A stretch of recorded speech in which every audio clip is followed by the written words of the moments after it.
আমাদেরকে এতদিন বলা হয়েছে বিচার এবং নির্বাচন মুখোমুখি দাঁড় করাবেন না। আমরা মরিয়া প্রমাণ করিলাম যে আমরা নির্বাচন বিরোধী নই।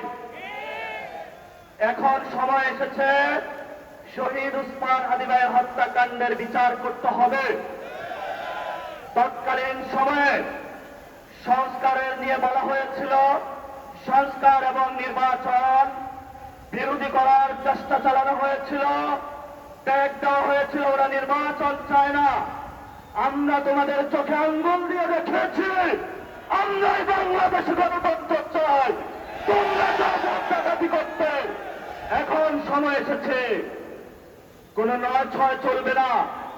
সংস্কারে জনগণে যে হাতে ম্যান্ডেট দিয়েছে দ্রুত বাস্তবায়ন করতে হবে। সাথে সাথে বাংলাদেশে সন্ত্রাস, চাঁদাবাজি, দখলদারিত্ব বন্ধ করার উদ্যোগ নিতে হবে।